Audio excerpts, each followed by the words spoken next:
নমস্কাৰ, কি খবৰ সকলোৰে? তোমালোকক পাইথাগোৰাছ ক্লাছেছৰ অন্য এটা ভিডিঅ'লৈ স্বাগতম। নিশ্চয় তোমালোকৰ সকলোৰে ভাল, মোৰো ভাল। ইতিমধ্যে আমি কিছুমান কুৱেশ্যন আনচাৰ তোমালোকলৈ মই পঠাইছিলোঁ আৰু তোমালোকে খুব ধুনীয়াকৈ আনচাৰসমূহ দিছা মোক, ভাল লাগিছে। আৰু আজি তোমালোকৰ মাজলৈ মই তোমালোকৰ হাই ছেকেণ্ডেৰী ছেকেণ্ড ইয়েৰৰ যিখন আমাৰ সাহিত্য সৌৰভৰ অন্তৰ্গত মগনিয়াৰ পাঠটো আমি অকণমান আলোচনা কৰিম, ঠিক আছে? সকলোৱে শুনিবা। এতিয়া নিশ্চয় তোমালোকে জানা মগনিয়াৰ যিটো চেপ্টাৰ, সেই চেপ্টাৰটো আমাৰ কি হয়? এটা কথা কবিতা, হয়নে? এতিয়া আমি পাঠটো পঢ়াৰ আগতে জানিব লাগিব কথা কবিতা কি হয়, হয়নে? তোমালোকে সকলোৱে জানা যে কবিতাৰ যি ধৰণৰ এটা লয় লাগ ভংগিমা আছে, ভাৱ অনুভূতি থাকে, ঠিক সেইদৰে আমাৰ কথা কবিতাৰো কিছুমান বৈশিষ্ট্য আছে আৰু সেই বৈশিষ্ট্যসমূহ তোমালোকৰ পাঠত খুব ধুনীয়াকৈ অন্তৰ্ভুক্ত কৰিছে, সেইখিনি অকণমান আমি আগত চাই লওঁ দেই। এতিয়া প্ৰথম কৈছে যে কথা কবিতা হৈছে এবিধ কবিতাই, কিন্তু ই ব্যঞ্জনাময়ী গদ্যত ৰচিত। গদ্যৰ আকাৰত এই কবিতাসমূহ, কথা কবিতাসমূহ ৰচনা কৰা হয়। আমি যেতিয়া মগনিয়া পাঠটো পঢ়িম তেতিয়া আমি বস্তুখিনি, এতিয়া বৈশিষ্ট্যখিনি তোমালোকক কোৱাৰ লগে লগে কিছুমান কথা ধৰিব নোৱাৰিবা, কিন্তু যেতিয়া মই পাঠটোৰ ভিতৰত সোমাই যাম, তোমালোকক পঢ়াম, তেতিয়া তোমালোকক এই বৈশিষ্ট্যসমূহ বুজাই যাবলৈ বেছি সুবিধা হ'ব। এতিয়া আমি কি পালো? কথা কবিতা হৈছে, কথা কবিতাসমূহ হৈছে কবিতাই, কিন্তু সেইসমূহ কি বুলি কৈছে ইয়াত? ব্যঞ্জনাময়ী গদ্যত ৰচনা কৰা হয় বুলি ইয়াত উল্লেখ কৰিছে। তাৰ পাছত কৈছে কথা কবিতাত ৰূপকৰ সমাৱেশ থাকে আৰু ই প্ৰায়ে ৰূপকাত্মক। এতিয়া কথা কবিতাসমূহত কি থাকে বুলি কৈছে? ৰূপক, মানে কোনো এটা প্ৰতীক হিচাপে তাত লোৱা হয়, সেই প্ৰতীকটোৰ ওপৰতে আচলতে কথা কবিতাসমূহ ৰচনা কৰা হয় আৰু সেয়েহে ইয়াক কৈছে যে ই প্ৰায়ে ৰূপকাত্মক। আৰু এটা কথা ইয়াত উল্লেখ কৰিছে যে কথা কবিতাসমূহ চিত্ৰধৰ্মিতাৰ ওপৰত প্ৰতিষ্ঠিত। এতিয়া চিত্ৰধৰ্মিতা বুলি ক'লে আমি কি ক'ম? এটা চিত্ৰ খুব ধুনীয়াকৈ সেই চিত্ৰটো কি কৰে? আমাৰ মাজলৈ গদ্যৰ আকাৰত লিখা থাকে আৰু সেই চিত্ৰটো আমাৰ চকুলৈ ভাহি আহে। আমি যেতিয়া কথা কবিতা এটা পঢ়ি যাম তেতিয়া আমি তাৰ যিটো চিত্ৰধৰ্মিতা, সেই চিত্ৰধৰ্মিতা জল পটকৈ আমাৰ কি হ'ব? চকুলৈ মানে খুব ধুনীয়াকৈ চিত্ৰধৰ্মিতা, মানে চিত্ৰৰ জৰিয়তে যেন আমি কিবা এটা অনুভৱ কৰিব পাৰিম, ঠিক তেনেদৰে কথা কবিতাসমূহ লিখা হয়। আৰু এটা কথা কৈছে যে ইয়াত বৈশিষ্ট্য দিছে তোমালোকক, কথা কবিতাত ভাৱেই হৈছে প্ৰধান বস্তু, ইয়াত এটা মাত্ৰ কেন্দ্ৰস্থ ভাৱ থাকে, ঠিক আছে? এতিয়া এই যে কথা কবিতাৰ জন্মদাতা কোন? এনেদৰে তোমালোকৰ পৰীক্ষাত আহে, বা কথা কবিতাৰ জনক বুলি কাক কোৱা হয়, এনেধৰণে তোমালোকৰ পৰীক্ষাত আহে। আৰু তাৰ উত্তৰটো আমি কি বুলি দিব লাগিব? আইভান তুৰ্গেনিভ। কিন্তু আমাৰ অসমলৈ কোনে আমদানি কৰি আনিছিল? আমাৰ অসমৰ কোন সেইজন যে তেওঁ প্ৰথম কথা কবিতা ৰচনা কৰিছিল? তেওঁ হৈছে যতীন্দ্ৰনাথ দুৱৰা। মনত ৰাখিবা। এতিয়া তোমালোকক কিছুমানে খুব পৰীক্ষাত এই বস্তুটো ভুল কৰা দেখা পোৱা যায়। কথা কবিতাৰ জনক বুলি ক'লে কি বুলি লিখে? যে যতীন্দ্ৰনাথ দুৱৰা। হয়, যতীন্দ্ৰনাথ দুৱৰা অসমৰহে, কিন্তু জন্মদাতা বা জনক বুলি ক'লে আমি কাৰ নাম ক'ব লাগিব? আইভান তুৰ্গেনিভ, ঠিক আছে? তোমালোকে এই সকলোবোৰ বিষয়ে জানিবলৈ হ'লে আমি কি কৰিব লাগিব? কবিৰ পৰিচয় বা লেখকৰ পৰিচিতি, সেই সমূহৰ বিষয়ে আমি অকণমান ইয়াত উল্লেখ আছে, সেইখিনি পঢ়িব লাগিব, ঠিক আছে? তেতিয়া সেই কথাখিনি আমি খুব ধুনীয়াকৈ জানিব পাৰিম, ঠিক আছে? এইখিনি তোমালোকৰ হোমৱৰ্ক, পঢ়িবা ভালকৈ। এতিয়া আমি মূল পাঠলৈ আহোঁ, ঠিক আছে? এতিয়া প্ৰথমে মূল পাঠটো তোমালোকে মন কৰিবা।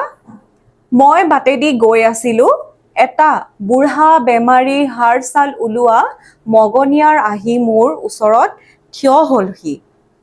এতিয়া তোমালোকক কৈছিল নে বৈশিষ্ট্যত যে কথা কবিতাসমূহক কি হয় বুলি কৈছে? এটা ৰূপকৰ সমাৱেশ থাকে, কথা কবিতাৰ ৰূপকৰ সমাৱেশ থাকে। এতিয়া ৰূপক হিচাপে আমি ইয়াত কাক বুজিলো? মগনিয়াৰ জনক। ইয়াত কি কৈছে? মই বাটেদি গৈ আছিলো, এটা বুঢ়া বেমাৰী হাড় ছাল ওলোৱা মগনিয়াৰ আহি মোৰ কাষত থিয় দিছিলহি। এতিয়া মগনিয়াৰজন হৈছে এই কথা কবিতাটোৰ প্ৰতীক, অৰ্থাৎ ৰূপক, ঠিক আছে? এতিয়া কি হৈছিল মই মানে কোন মই মানে হৈছে কবি আৰু ইয়াৰ কবি কোন আছিল যতীন্দ্ৰনাথ দুৱৰা হয়নে যতীন্দ্ৰনাথ দুৱৰাদেৱ কি হৈছিল ৰাস্তাৰে বাটেৰে গৈ আছিল আৰু গৈ থাকোতে এজন হাড় ছাল ওলোৱা মগনিয়াৰ আহি তেওঁৰ ওচৰত থিয় দিছিলহি তাৰ পাছত চাবা তাৰ উঠ খেতা চকু দুটা ৰঙা আৰু গাত ফটা কাপোৰ হৰি হৰি সি দুখত পৰি কেনেকুৱা হৈছে চকুৰ আগতে দৰিদ্ৰতাৰ কেনে জ্বলন্ত শোক লগা দৃশ্য এতিয়া কি কৰিছে মগনিয়াৰজনৰ এটা প্ৰতীক অৰ্থাৎ মগনিয়াৰজন দেখাত কেনেকুৱা বুলি ইয়াত উল্লেখ কৰিছে তেওঁ উঠ কেইখন হেতা পৰি আছে চকু দুটা ৰঙা আৰু গাত ফটা কাপোৰ এতিয়া উঠ কাৰ শুকাই থাকে বা চকু কেইটা কাৰ ৰঙা হয় যাৰ খুব অসুস্থ অৰ্থাৎ খুব দুৰ্বল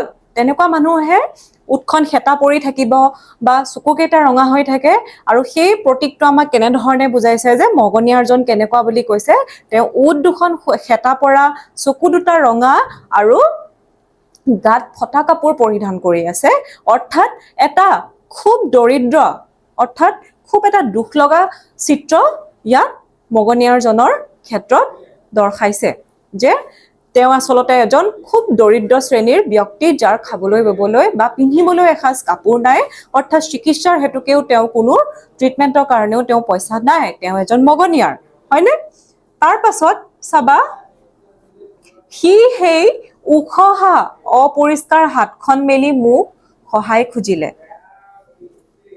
আৰু মই চুলাৰ মোনাত হাত সুমুৱাই একোকে নাপালো টকা নাই ঘড়ী নাই অইন কি এখন উৰমালো নাই মই মোৰ লগত একোকে অনা নাছিলো সেই যে এতিয়া বাটেৰে কি কৈছে বাটেৰে কবি গৈ আছিল কবি গৈ থাকোতে এজন খুব দুৰ্বল শৰীৰৰ মগনিয়াৰ আহি হাড় ছাল ওলোৱা উঠ হেতা চকু ৰঙা তেনে এজন ব্যক্তি আহি তেওঁৰ ওচৰলৈ আহিছে কিয় আহিছে কিবা এটাৰ আশাত আহিছে ইয়াত কিন্তু আমি দুটা শ্ৰেণীৰ প্ৰতীক হিচাপে ল'ব পাৰো কাৰণ মগনিয়াৰজন কাৰ ওচৰলৈ যাব মগনিয়াৰজনে বেলেগ এজন মগনিয়াৰ ওচৰত গৈ তেওঁ ভিক্ষা মাগিব জানো ভিক্ষা খুজিব জানো নুখোজে তেওঁ কাৰ ওচৰলৈ গৈছে কবিৰ ওচৰলৈ মানে পোছাকত খুব সুন্দৰকৈ অহা এজন খুব সুঠাম ব্যক্তিৰ ওচৰলৈ তেওঁ গৈছে যে কাৰ আশাত গৈছে কিবা এটা যেন তেওঁৰ পৰা সঁহাৰি পায় সেই হেতুকেহে তেওঁ কিন্তু কলৈ গৈছিল সেই কবিৰ ওচৰলৈ গৈছিল কিন্তু কবিৰ ইয়াত কি ক'লে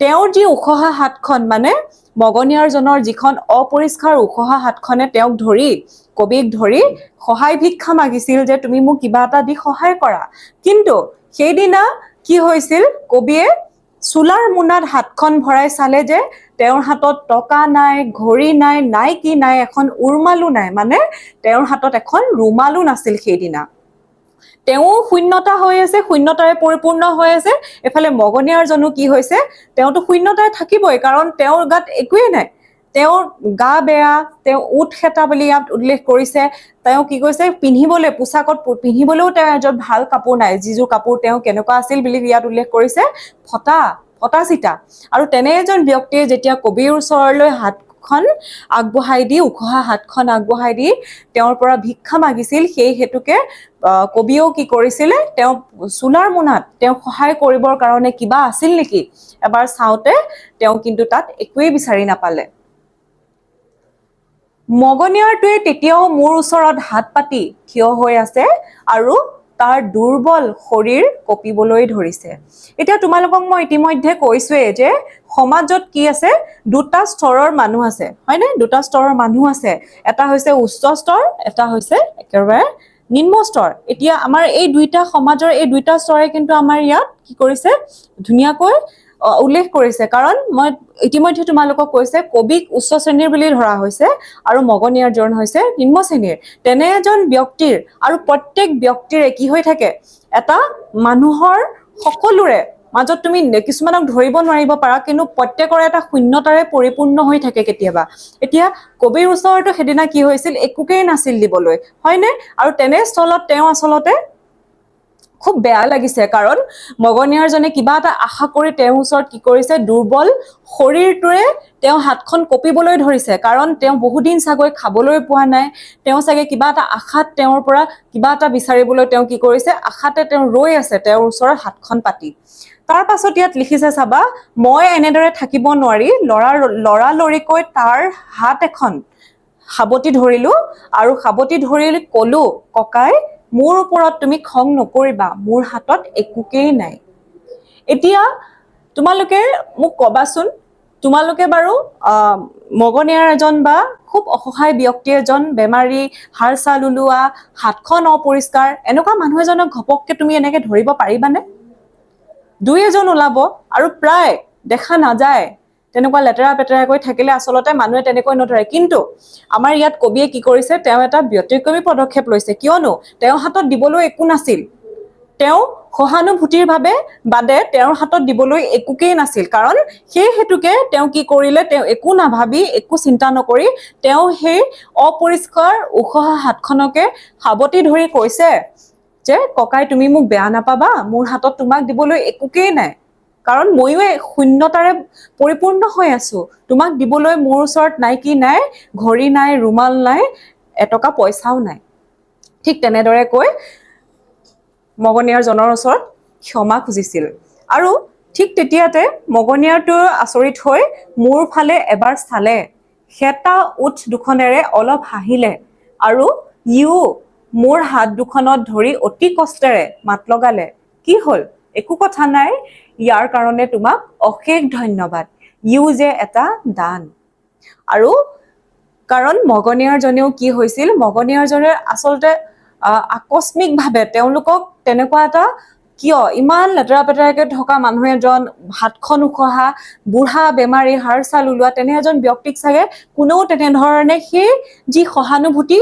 কেতিয়াও কাৰো পৰা চাগে তেওঁ পোৱাই নাছিল সেই সহানুভূতি হয় কোনোবাই পাৰিছে যদি পইচা দিছে কোনোবাই খাবলৈ কিবা এটা দিছে কিন্তু তেওঁ হাতখনত ধৰি যি ধৰণে সহানুভূতিশীলতাৰে যি ধৰণে তেওঁক কৈছিল যে ককাই তুমি মোক বেয়া নাপাবা মোৰ হাতত তোমাক দিবলৈ একোকেই নাই সেই কথাষাৰ শুনি মগনিয়াৰজন আচলতে তেওঁ ইয়াত উল্লেখ কৰিছে যে তেওঁ হেতা উদ্দোষণেৰে অকণমান হাঁহি বিৰিঙিছে আৰু হাঁহি বিৰিঙি তেওঁৰ ফালে চাই হাঁহি এটা মাৰি কৈছে যে একো নাই ইও এটা মোৰ কাৰণে মহৎ দান মানে কি কৰিছে যে কবিয়ে যে তেওঁ কৈছে যে মোৰ ওচৰত দিবলৈ একো নাই সেই কথাটো আচলতে তেওঁ কি কৰিছে একচেপ্ট কৰিছে মগনিয়াৰজনেও সেই কথাষাৰ একচেপ্ট কৰিছে আৰু তাৰ পিছত ইয়াত লিখিছে ময়ো বুজিলো যে মোৰ এজন লগৰীয়াৰ পৰা ময়ো এটা দান পালো আৰু সেই যে মগনিয়াৰজনেও কবিৰ কথাষাৰ বুজি পালে যে তেওঁৰ হাতত একো নাই তথাপিও যে তেওঁ সেই কথাষাৰ খুব ধুনীয়াকৈ আকুলেতৰে বুজি পোৱাৰ হেতুকে সেদিনা তেওঁ উপলব্ধি কৰিলে যে